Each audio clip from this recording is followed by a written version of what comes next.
ये Excel sheet है और यहाँ पर आपको जो कॉलम है वो पहले से बने हुए मिलेंगे, आपको कुछ करना नहीं है नया। यहाँ पर ये जो कॉलम है इनमें आपको सिर्फ वो डेटा एंटर करना है, और कितनी आसानी के साथ में करना है ये आप इस वीडियो को देखकर सीख जाएंगे। बाद में आपको कुछ टिप्स और ट्रिक्स भी बताऊंगा जिससे आप और तेज़ी से उस चीज़ को कर पाएंगे। तो देखिए, डेटा एंट्री दो तरह से होती है, एक हिंदी में और एक इंग्लिश में। तो पहले ये आपको तय करना है कि आप किस क्षेत्र के डेटा एंट्री करने वाले ऑपरेटर बनना चाहते हैं। अगर आपको ये दोनों टाइपिंग आती हैं तो आपका कोई तोड़ नहीं है, आपको हमेशा काम मिलता ही रहेगा। लेकिन अगर आप सिर्फ इंग्लिश के डेटा एंट्री ऑपरेटर बनेंगे या हिंदी के बनेंगे तो दोनों भाषाओं का जो चयन है वो करना आपको मुश्किल होगा, क्योंकि कहीं आपके पास इंग्लिश का काम आ गया तो आप मना कर देंगे, अगर हिंदी का आ गया तो आप कर पाएंगे। तो इस तरह से आपको ये सोचना है कि आपको दोनों भाषाओं की टाइपिंग सबसे पहले तो सीखनी है। और अगर नहीं आती है तो आप कीबोर्ड देख देख कर कर सकते हैं। हिंदी की टाइपिंग के लिए आप गूगल हिंदी इनपुट का इस्तेमाल कर सकते हैं, तो भी आप डेटा एंट्री कर पाएंगे। लेकिन अगर आपको डेटा एंट्री ऑपरेटर बनना है तो आपको दोनों टाइपिंगों में पारंगत होना पड़ेगा। अगर पारंगत नहीं हो सकते हैं तो आपको सीखनी तो पड़ेंगी। तो ठीक है, चलिए शुरू करते हैं। यहाँ पर आप देख रहे हैं कि ये सारे आपको ऊपर जितने भी दिख रहे हैं ABCDEFGHI, ये सारे आपके कॉलम हैं और ये रो हैं। तो सबसे पहले वाले कॉलम को हम सेलेक्ट कर लेंगे। अब मैं आपको डेटा एंट्री हिंदी में करके दिखाऊंगा। तो यहाँ पर सबसे पहले वाले कॉलम में हम क्रम संख्या लिखेंगे, उसके बाद में हम लिखेंगे नाम। आपको सिर्फ टैब प्रेस करना है और आपका अगला जो कॉलम है वो सेलेक्ट होता जाएगा। यहाँ पर पिता का नाम, और उसके बाद यहाँ पर लिखना है आपको पता, उसके बाद लिखनी है उम्र। अब ये जो सारी चीज़ें हैं देखिए, ये हमें कहीं ना कहीं से मिलेंगी, और यहाँ पर लिख देनी है जन्म तिथि। देखिए, आपको डेटा एंट्री करते समय डेट ऑफ बर्थ भी मिल सकती है, आपको बैंक अकाउंट का नंबर मिल सकता है, आपको आधार कार्ड का नंबर मिल सकता है, आपको कोई और भी जानकारी यहाँ पर फीड करनी पड़ सकती है। तो आपको सिर्फ ये सारे जो ऊपर कॉलम हैं ये सारे कॉलम आपको पहले बना लेने हैं, और उसके बाद डेटा एंट्री करना तो बहुत ही आसान आपके लिए हो जाएगा। अब देखिए, ये कॉलम कहीं पर बड़ा है, कहीं पर छोटा है, कहीं पर इधर उधर जा रहा है। तो मैनुअली इसको छोटा बड़ा करने के लिए आपको बीच से इसको पकड़ना है और इस तरीके से खींच देना है। जब आप बीच में कर्सर को ले जाएंगे तो देखिए ये कर्सर थोड़ा सा बदल जाएगा। इसका दूसरा तरीका मैंने और भी बताया था, मैं आपको बता देता हूँ कि आपकी ये जो आपने नाम लिखा है इसके हिसाब से आप कॉलम को कैसे छोटा बड़ा कर सकते हैं। बस आपको पूरे कॉलम सेलेक्ट करने हैं, कहीं पर भी जाकर डबल क्लिक कर देना है, तो आपका जो भी डेटा आपके कॉलम में लिखा हुआ है उसके हिसाब से आपका कॉलम छोटा या बड़ा हो जाएगा। तो यहाँ पर आपको कुछ नहीं करना है, आपको सबसे पहले जाना है क्रम वाले कॉलम में। आपको क्रम संख्या डालना बता देता हूँ कितना आसान है। 1 लिखना है, फिर 2 लिखना है, और फिर दोनों को पकड़ के आपको नीचे ड्रैग कर देना है। पकड़ के जैसे आप इसको खींचेंगे ना, कहाँ से पकड़ के खींचना है, ये आपको प्लस वाला आइकन ले जाना है यहाँ पर, और यहाँ से पकड़ के इसको नीचे तक खींचना है। तो आपकी जो क्रम संख्या है वो नीचे तक अपने आप लिखती हुई चली जाएगी, आपको ज़्यादा दिमाग नहीं लगाना है इसमें। इसके बाद आपको अगले कॉलम में लिखना है नाम रमेश कुमार, और इसके बाद लिखना है पिता का नाम राजेश कुमार। पता लिख देना है, मानिए मैं यहाँ पर डाल देता हूँ दिल्ली। उम्र अगली सेल में लिखनी है, तो यहाँ पर लिख देते हैं हम 32, और यहाँ पर हम डाल देते हैं डेट ऑफ बर्थ, यानी 5/4/1984। तो इस तरह से आप डेटा एंट्री करना शुरू कर सकते हैं। तो ये तो हो गया बहुत सिंपल डेटा एंट्री करना। इस पर अगर आपको बॉर्डर बनाना है यानी लाइन बनानी है तो आपको इस तरह से इसको सेलेक्ट करना है, नीचे तक जाना है, और इसके बाद यहाँ पर आपको मिलेगा ये बॉर्डर का ऑप्शन। यहाँ पे आपको ऑल बॉर्डर पे क्लिक कर देना है, तो आप देखो यहाँ पे लाइंस बन जाएंगी। जब मैं इसका प्रिंट निकालूंगा तो इस तरह से ये सारी लाइन प्रिंट में आएंगी। तो सिंपल यही होती है डेटा एंट्री, उसमें ज़्यादा आपको कुछ करने की ज़रूरत नहीं होती। आपको डेटा मिलेगा और आपको उसे एंटर करना है। अब तेज़ी से कैसे करना है ये आप समझ लीजिए। तो इसके लिए आपको जाना है ऑफिस बटन पर, और यहाँ पर जाना है आपको एक्सेल ऑप्शन में। इसके बाद आपको जाना है कस्टमाइज़ के बटन पर, और यहाँ पर आपको ऑल कमांड सेलेक्ट कर लेनी है। जब आप नीचे स्क्रॉल करेंगे तो आपको नज़र रखना है कहीं पे फॉर्म लिखा है क्या। तो यहाँ पर आप धीरे धीरे इसको स्क्रॉल करेंगे, F वाले सेक्शन में जाएंगे सबसे पहले। तो यहाँ पर E आ गया और F आ गया। अब आपको यहाँ पर फॉर्म शब्द को ढूंढना है, तो हम यहाँ पर देखेंगे कहाँ पर है फॉर्म। देखिए यहाँ पर फॉर्म हमें मिल गया फुटर के नीचे, और इसको हम यहाँ से ऐड करा लेंगे। ऐड कराने के बाद इसे ओके करेंगे। ओके करते ही ये जो फॉर्म है ये यहाँ ऊपर आ जाए, तो इसको सेलेक्ट कर लीजिए। देखिए मैंने पुराना वाला डेटाबेस हटा दिया है, क्योंकि आपको यहाँ पर मैं बहुत फास्ट तरीके से डेटाबेस फीड करना बता रहा हूँ। अब आपको यहाँ पर क्लिक करना है फॉर्म पर, और इसे ओके करना है। और जैसे ही आप इस पर ओके करेंगे तो आपको यहाँ पर वो सारे कॉलम दिख जाएंगे जो आपको आपकी टेबल में दिखाई देते हैं। अब आपको पहले वाले कॉलम में डालना है क्रम संख्या, दूसरे में डालना है नाम, तीसरे में आपको डालना है पिता का नाम, चौथे में डालना है पता, फिर उम्र, फिर डेट ऑफ बर्थ और एंटर कर देना है। तो आप देखिए आपका जो डेटाबेस है फीड हो गया और यहाँ पर आपके पास फॉर्म भी आ गया। चलिए एक और मैं आपको करके दिखा देता हूँ और एंटर कर देना है आपको। तो इस तरह से आपके जितने भी कॉलम होंगे उसमें इस फॉर्म के सहारे आपका जो सारा डेटाबेस है वो आप एक एक करके फीड कर सकते हैं। इसके बाद में आपको 2-4 टिप्स और ट्रिक्स और सीखने हैं डेटा मैनेज करने के, तो चलिए उनको भी सीख लेते हैं। आगे जो मैं आपको बताने वाला हूं वो है फंक्शन ट्रांसपोज, और इसका इस्तेमाल मैं करता हूं जब मुझे अपनी टेबल को कहीं एक जगह से दूसरी जगह शिफ्ट करना होता है, हॉरिजेंटल से वर्टिकल करना होता है, और बहुत परेशानी आती है अगर आपके पास डेटा ज़्यादा है, कॉलम और रो आपके पास ज़्यादा है। उदाहरण के लिए मैं यहाँ पर आपको एक कैलेंडर दिखाता हूँ जो कि कॉलम वाइज बना हुआ है, यानी संडे, मंडे, ट्यूसडे आपको ऊपर कॉलम में दिखाई देंगे और जो डेट है वो नीचे लिखी हुई है। अभी अगर आपसे कहा जाए कि ये जो कैलेंडर है, जो संडे, मंडे, ट्यूसडे है, वो आप एक साइड में ले लीजिए, यानी इसको रो के हिसाब से बनाइए, कॉलम के हिसाब से मत बनाइए, तो आपको करने में बहुत परेशानी आएगी। लेकिन ट्रांसपोज फंक्शन की सहायता से आप 2 सेकंड में इसको कर सकते हैं। सिंपल आपको क्या करना है, आपको ये पूरा कैलेंडर ऐसे सेलेक्ट करना है, कंट्रोल सी से कॉपी करना है, और जहां भी आप इसको हॉरिजेंटल से वर्टिकल करना चाहते हैं वहां पर जाकर राइट क्लिक कीजिए, पेस्ट स्पेशल पर जाइए और यहां पर आपको नीचे दिखाई देगा ट्रांसपोज फंक्शन, से एक टिक लगाइए और ओके कर दीजिए। अब आप देखिए जरा, यही कैलेंडर यहाँ पर आ चुका है और डेट भी आप मिला सकते हैं। यहाँ पर ना तो कोई आपका डेटा इधर से उधर हुआ है और जो कैलेंडर हॉरिजेंटल था वो वर्टिकल हो गया है। ऐसा हम और भी चीज़ों के साथ में कर सकते हैं। अब ये जो टेबल है ये आप देख रहे हैं कि ये इस तरह से बनी हुई है, और अभी इसी टेबल को मुझे जो है वर्टिकल करना हो तो कैसे करेंगे, यानी जो सब्जेक्ट्स हैं वो इस साइड में आ जाए और नंबर जो है वो इधर चले जाएं। तो बस इसको सेलेक्ट कीजिए, कॉपी कीजिए, पेस्ट स्पेशल कीजिए, ट्रांसपोज पर क्लिक कीजिए और देखिए हो गया। तो ये कितना आसान है, कितना टाइम बचा सकता है आपका, आप जो कोई भी काम करेंगे उस चीज़ में। तो आप यहाँ पर देख सकते हैं कि मेरे पास एक टेबल है। आपके पास ये जो टेबल है ये और भी बड़ी हो सकती है, लेकिन यहाँ पर अगर हमें एक डेटा चाहिए हो, फिल्टर्ड डेटा चाहिए हो, यानी यहाँ पर आप देख रहे हैं जो डेटा है वो एड्रेस सभी लोगों के अलग अलग हैं, एज अलग अलग है, उनके मार्क्स अलग अलग दिए गए हैं, नाम अलग अलग दिए गए हैं, और अगर आपको ये फिल्टर करानी हो, आपके इसमें से कोई डेटा छांटना हो, तो उसके लिए फिल्टर कमांड मैं बहुत यूज़ करता हूँ। यहाँ पर सिंपल आप हेडर को सेलेक्ट कर लीजिए और यहाँ पे आपको शॉर्ट एंड फिल्टर का ऑप्शन मिलेगा, यहाँ पर चले जाइए और फिल्टर को सेलेक्ट करिए। अब यहाँ पर आप देख रहे हैं कि हर हेडर के पास में एक डाउन एरो आपको मिल जाएगा, और यहाँ पर जैसे आप क्लिक करेंगे तो ये जो आपको नीचे दिखाई देंगे ये टेक्स्ट फिल्टर हैं। यहाँ पर आपको सेलेक्ट ऑल का ऑप्शन मिलेगा। अब जो भी शहर आपको चाहिए आपकी लिस्ट में, जो डेटा चाहिए शहर के हिसाब से, आप उसे सेलेक्ट कर लीजिए और ओके कर दीजिए। तो आप देखेंगे वो जो डेटा है आपका फिल्टर होके आ जाएगा। इसी हिसाब से अगर आपको 2 शहरों का डेटा चाहिए तो आप 2 को सेलेक्ट कर लीजिए, 3 का चाहिए तो आप 3 को सेलेक्ट कर लीजिए। इस तरह से आप फिल्टर कमांड का इस्तेमाल कर सकते हैं। इसके अलावा यहाँ पर आप 2, 3, 4 या 5 कितने भी फिल्टर यूज़ कर सकते हैं। तो यहाँ पर अगर हम एज फिल्टर को भी यूज़ करें, यानी हमें जो 6 शहर हमने सेलेक्ट किए हैं उसमें से केवल 17 साल वाले लोग हमें चाहिए, तो यहाँ से क्लिक कीजिए और इसे ओके कर लीजिए। अगर यहाँ से आपको 17 और 28 साल वाले लोग चाहिए तो यहाँ से क्लिक कीजिए और इसे भी सेलेक्ट कर लीजिए।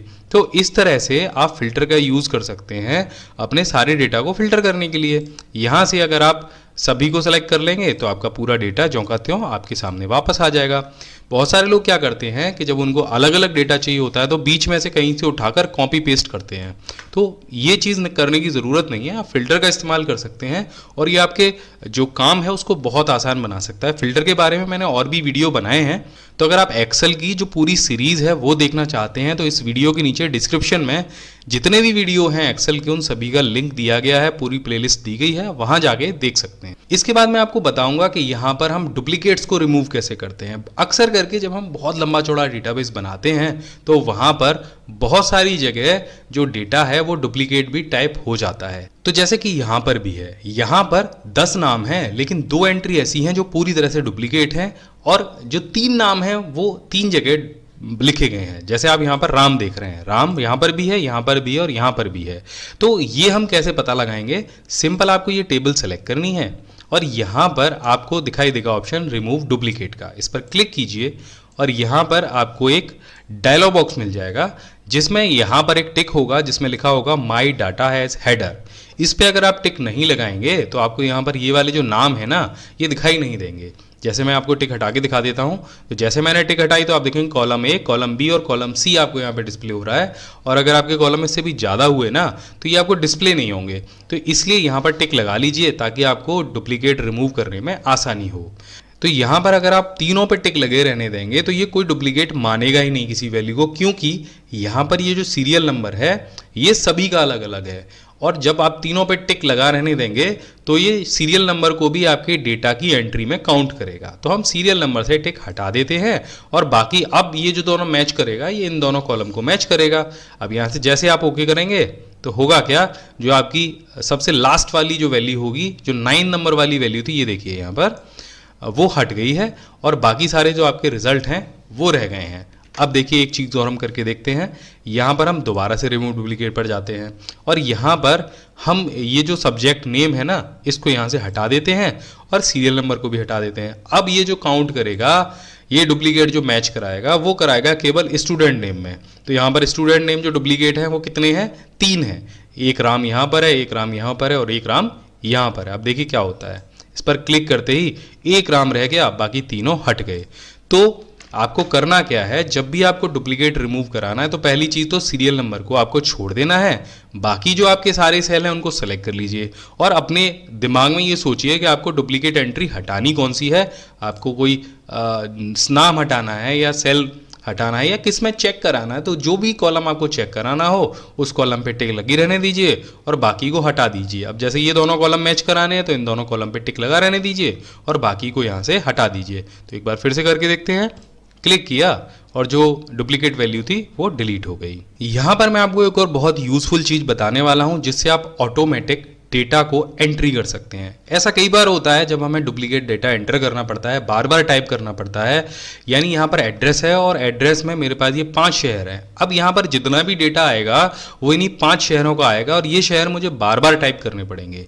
इससे बचने का जो तरीका है वो बहुत आसान है कि आपको ये जो सारे शहर हैं वो बार बार टाइप नहीं करने पड़ेंगे। सिंपल ये जो एड्रेस वाला पूरा कॉलम है इसको सेलेक्ट कर लीजिए, यहाँ पर जाइए डेटा टैब पर और यहाँ पर आपको डेटा वैलिडेशन का ऑप्शन मिलेगा, इस पर क्लिक कर दीजिए। यहाँ पर डेटा वैलिडेशन पर जाइए और यहाँ पर आपको सेटिंग्स में लिस्ट का ऑप्शन मिलेगा। लिस्ट में सोर्स में आपके पास जो भी शहर आपने टाइप किए हों 5, ये 5 मेरे पास हैं, इनको मैंने सेलेक्ट कर लिया और यहाँ पर इसे ओके कर दिया। तो आप देखेंगे हर सेल पर एक ये डाउन एरो आ गया। अब यहाँ पर मुझे चलिए मुंबई लेना है, यहाँ पर मुझे इंदौर लेना है, यहाँ पर मुझे भोपाल लेना है। ये देखिए हर सेल के लिए मेरे पास 5 ऑप्शन है और जो भी ऑप्शन मैं फिल करता जाऊँगा वो बड़े आराम से यहाँ पर मैं उनको एंट्री करता जाऊँगा। तो मुझे टाइप करने की कोई ज़रूरत नहीं पड़ी, 5 में से मैं कोई भी चीज़ यहाँ पर ले सकता हूँ। और ऐसा नहीं है कि आप यहाँ पे सिटी ही फीड कर सकते हैं, बहुत सारी जगह देखिए हमको मेल फीमेल फीड करने की भी ज़रूरत होती है, बहुत सारी जगह हमें एज फीड करने की भी ज़रूरत होती है, बहुत सारी जगह हमें डेजिग्नेशन डालना पड़ता है। तो ये सारी चीज़ें आप एक लिस्ट बना लीजिए और लिस्ट को आप ड्रॉप डाउन लिस्ट में डाल दीजिए। उससे आपका जो डेटा एंट्री है वो बहुत ईजी हो जाएगी, जिससे आप आसानी से काम कर पाएंगे। दोस्तों यहाँ पर मेरे पास एक डेटाबेस है जो मैंने इंडिया की टॉप 5 सिटीज़ का लिया है और ये डेटाबेस मेरे पास कुछ इस तरह से है। अब ये डेटाबेस मुझे एक्सेल में ले जाना है और हर कॉलम में इसको सेट करना है।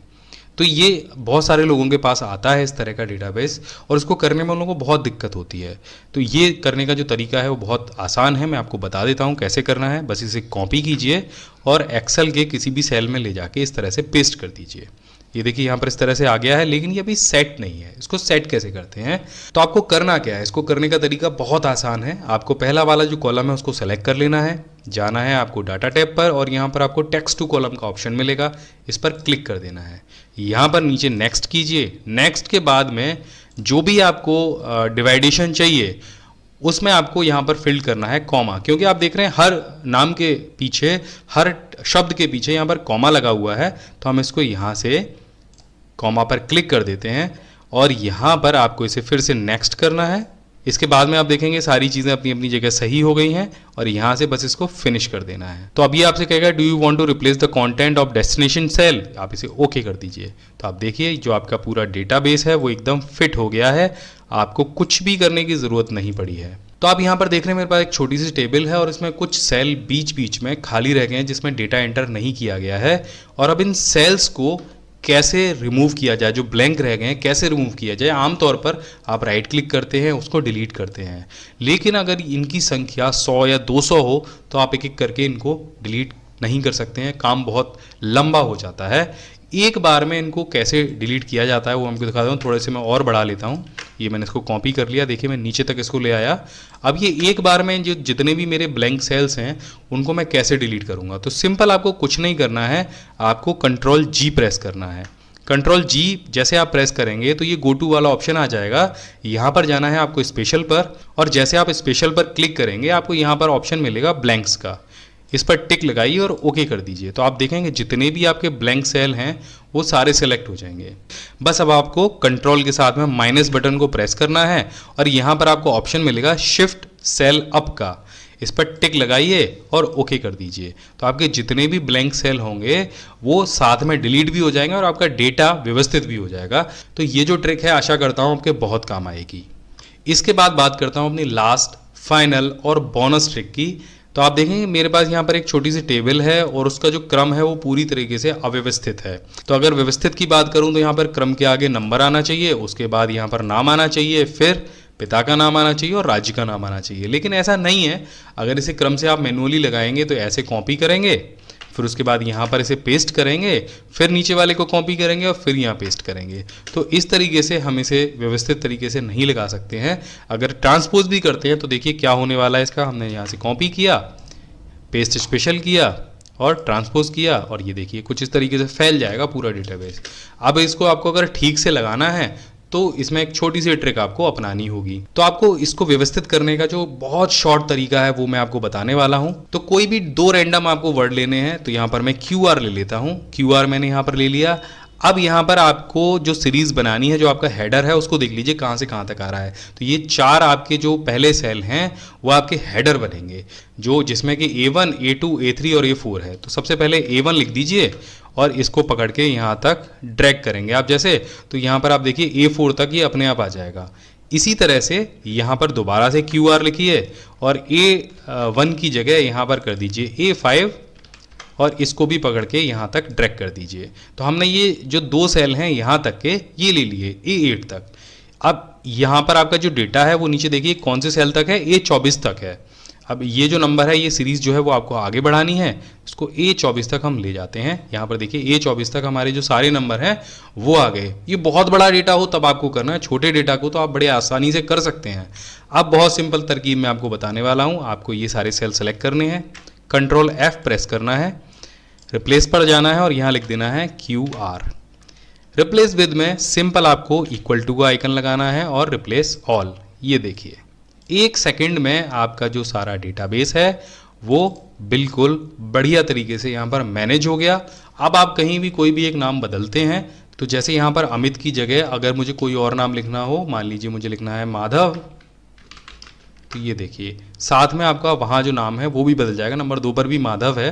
तो इस तरह से आप किसी भी डेटाबेस को अगर आपका इस तरह से अव्यवस्थित हो आप बड़ी आसानी से उसे व्यवस्थित कर सकते हैं। या फिर आप गूगल पर टाइप कीजिए माई बिग गाइड, तो सबसे ऊपर myBigGuide.com का रिजल्ट मिल जाएगा। लर्निंग जोन दिया गया है, इसके अलावा इंटरनेट, यूट्यूब और प्रिंटिंग के टिप्स और ट्रिक्स भी यहाँ पर दिए गए हैं। यहाँ पर अगर आप नीचे स्क्रॉल करेंगे तो यहाँ पर हमने कंप्यूटर नोट्स दिए हैं जो सभी प्रकार की प्रतियोगी परीक्षाओं के लिए बहुत उपयोगी होते हैं। बस इस पर आप क्लिक कीजिएगा और कंप्यूटर नोट्स यहाँ पर ओपन हो जाएंगे। ये बिल्कुल सीरीज वाइज दिए गए हैं और यहाँ पर सबसे इंटरेस्टिंग चीज़ नीचे दी गई है कंप्यूटर सामान्य ज्ञान क्विज। यहाँ पर हमने 50 से ज़्यादा ऑनलाइन क्विज दिए हैं जिनसे आप अपना कंप्यूटर ज्ञान परख सकते हैं। तो यहाँ पर आपको दिखाई देगा अनसुलझे प्रश्नों के आसान जवाब, जो अक्सर करके आपके दिमाग में आते होंगे। हमने डार्क इंटरनेट के बारे में बताया है, ब्लू व्हेल गेम के बारे में बताया है, कॉल ड्रॉप क्या होता है ये भी हमने बताया है, इंटरनेट का मालिक कौन है ये भी बताया है, वाईफाई या लाईफाई क्या होता है। तो अगर इस तरीके का कोई भी प्रश्न आपके दिमाग में है तो आप यहाँ पर जाकर उसको सर्च कर सकते हैं। आप देखें कि ये लिस्ट बहुत लंबी है, लगभग 132 चीज़ों के बारे में हमने यहाँ पर बताया हुआ है। तो ये 132 आर्टिकल आपके बहुत काम आने वाले हैं। तो आशा है दोस्तों ये वीडियो आपको पसंद आया होगा। अगर ये वीडियो आपको पसंद आया हो तो इस चैनल को जरूर सब्सक्राइब कीजिएगा, इस वीडियो को लाइक कीजिएगा, शेयर कीजिएगा, कमेंट करके बताइएगा वीडियो आपको कैसा लगा। मैं हमेशा आपके लिए ऐसे वीडियो लेकर आता रहूंगा। जय हिंद, वंदे मातरम।